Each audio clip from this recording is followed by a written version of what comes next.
Bonjour, bienvenue, la paix soit avec vous tous. Vous êtes-vous déjà senti perdu ou sans direction? Avez-vous déjà eu des doutes sur votre but dans cette vie? Alors cette vidéo est faite pour vous. Ici, vous découvrirez comment Dieu vous a choisi et vous a appelé dans un but unique et spécial. Et disons une prière ensemble, une prière qui renforcera le dessein de Dieu pour votre vie. Je veux vous demander d'écrire sur la chaîne et de laisser votre pouce en l'air pour cette prière pour le reste d'entre nous, et n'hésitez pas à partager votre demande de prière dans la section commentaires.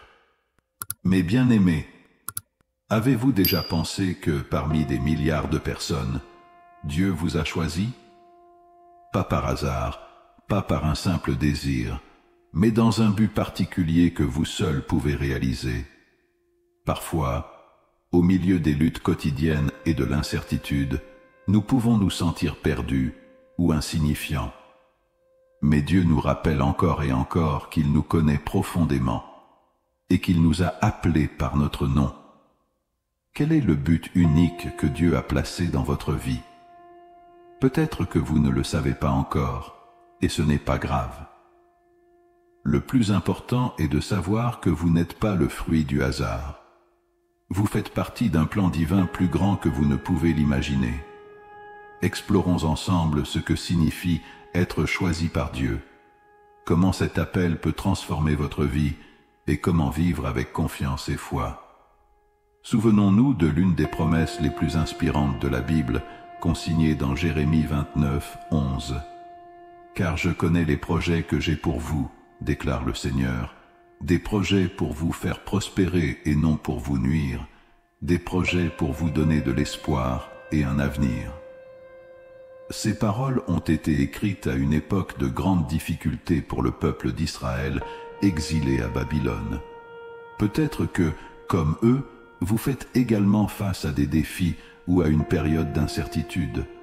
Cependant, Dieu prétend qu'il a un but, même dans l'adversité. Non seulement il voit l'avenir, mais il l'a soigneusement conçu avec amour et intention. Mes frères, croyez-vous que Dieu a un plan précis pour votre vie, même dans les domaines où vous ressentez du doute ou de la peur? Il est parfois difficile de voir le dessein de Dieu au milieu des problèmes, mais la foi nous enseigne qu'il œuvre en toutes choses pour notre bien. Cette promesse ne s'adresse pas seulement à certains, c'est pour tous ceux qui mettent leur confiance en Dieu. Peu importe où vous vous trouvez ou ce à quoi vous faites face en ce moment, Dieu vous réserve quelque chose de merveilleux. Il veut que vous prospériez, pas seulement matériellement, mais spirituellement, émotionnellement et dans tous les aspects de votre vie. L'histoire de Moïse est l'un des exemples les plus puissants de l'appel de Dieu. Lorsque Dieu l'a appelé, il était dans le désert, s'occupant des moutons de son beau-père, loin de toute position importante. Dieu lui apparut dans le buisson ardent, Exode 3, et lui dit « Maintenant viens, je t'enverrai vers Pharaon pour faire sortir d'Égypte mon peuple, les Israélites. » Exode 3, 10. Moïse, cependant, a réagi comme beaucoup d'entre nous le feraient. Il demanda « Qui suis-je pour aller voir Pharaon ?» Il se sentait inadéquat, petit et incapable d'accomplir la tâche que Dieu lui avait confiée. Peut-être que vous avez ressenti cela aussi. Avez-vous déjà pensé « Pourquoi Dieu me choisirait-il? Qu'est-ce que j'ai à offrir ?» Mais voyez comment Dieu a répondu à Moïse « Je serai avec toi. » Exode 3.12. Dieu ne choisit pas les capables. Il donne du pouvoir aux élus. Ce qui compte, ce n'est pas qui nous sommes, mais qui est avec nous. Moïse, malgré ses défauts et ses insécurités, est devenu le libérateur du peuple de Dieu parce qu'il avait confiance en la présence et la puissance divine. Quels sont les pharaons dans votre vie, les défis qui semblent trop grands pour vous? Et comment pouvez-vous vous rappeler que Dieu est là pour vous, tout comme il l'était avec Moïse? Savoir que Dieu a un plan pour nous est une source d'inspiration. Mais comment pouvons-nous découvrir et mettre en pratique ce but? Bon, 1. Cherchez Dieu dans la prière. La prière est le pont entre nous et Dieu. C'est là que vous pouvez ouvrir votre cœur, exprimer vos doutes et demander des conseils. Dans Jacques 1,5, nous nous rappelons « Si quelqu'un d'entre vous manque de sagesse, qu'il la demande à Dieu, qui donne librement et volontairement à tous, et elle lui sera donnée. » Demandez à Dieu « Quelle est ma vocation ? Comment puis-je le servir aujourd'hui ?» Il répondra en temps opportun, souvent de manière inattendue. 2. Servir les autres. Nous trouvons souvent notre but en aidant les autres. Dans Matthieu 22, 39, Jésus nous apprend à aimer notre prochain comme nous-mêmes. Pensez aux besoins qui vous entourent. Cela peut être un mot de réconfort, un acte de gentillesse ou même du temps investi auprès d'une personne dans le besoin. De petits gestes peuvent ouvrir les portes à de grands appels. 3e, faites confiance au processus. Trouver votre but est un voyage, pas un événement ponctuel. Tout comme Dieu a façonné Moïse et l'a préparé au fil des années, il vous façonne également. Jérémie 18, 6 nous rappelle que nous sommes comme de l'argile entre les mains du potier, modelés par la patience et l'amour. Quelle est la prochaine petite étape que vous pouvez faire aujourd'hui pour vous rapprocher du dessein de Dieu pour votre vie? Il s'agit peut-être de prendre quelques minutes supplémentaires pour prier, servir quelqu'un dans le besoin ou simplement confier vos soucis à Dieu. La métaphore du potier et de l'argile, présentée dans Jérémie 18, 6, est l'une des illustrations les plus belles et les plus profondes de l'attention de Dieu à notre égard. Comme l'argile dans la main du potier, ainsi êtes-vous dans ma main, ô communauté d'Israël. Imaginez un potier assis devant son tour avec un morceau d'argile crue. L'argile n'a aucune forme, beauté ou utilité en soi. Mais entre les mains habiles du potier, il est façonné avec patience et intention jusqu'à devenir un chef-d'œuvre. De même, Dieu façonne continuellement nos vies. Parfois, le processus peut être inconfortable.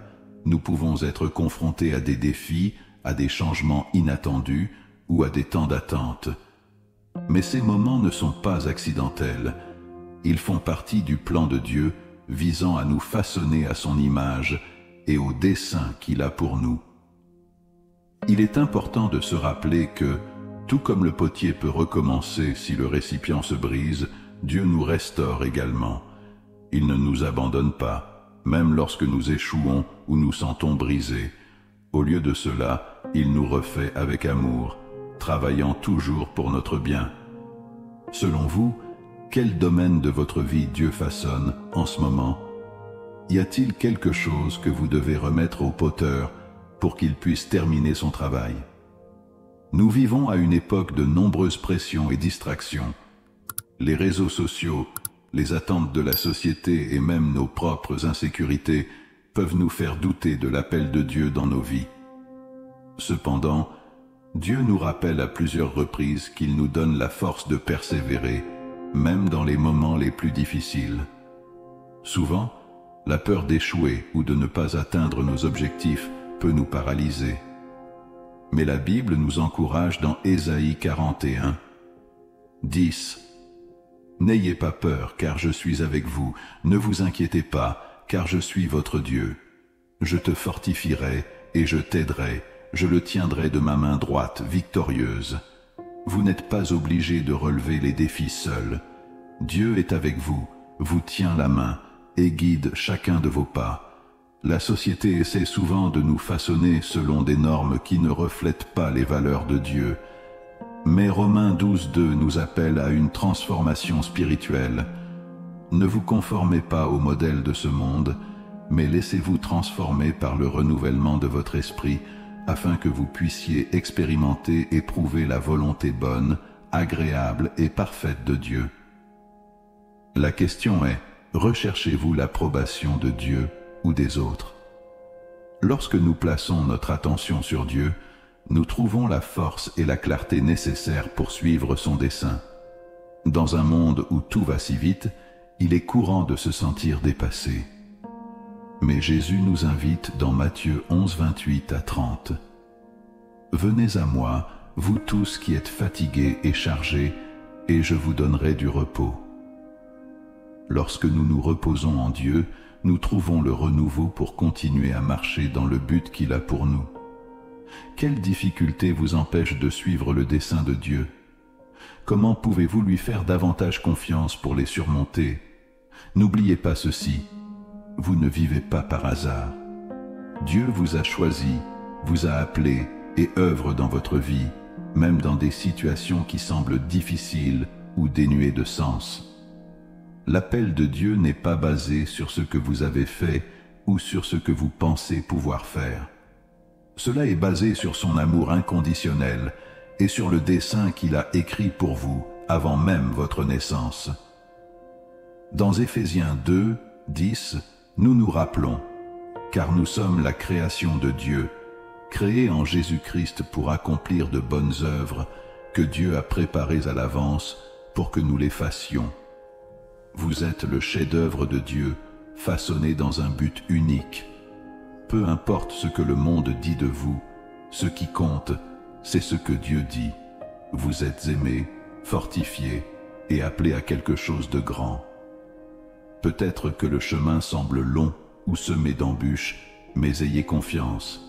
Dieu n'appelle jamais quelqu'un sans l'avoir préparé et équipé. Il ne vous abandonne pas et il ne le fera jamais. Comment pouvez-vous commencer à vivre aujourd'hui avec plus de confiance dans l'appel de Dieu? Quelles mesures simples pouvez-vous prendre pour honorer ce plan divin? Prions, Père bien-aimé. Merci de me rappeler que je ne suis pas un accident.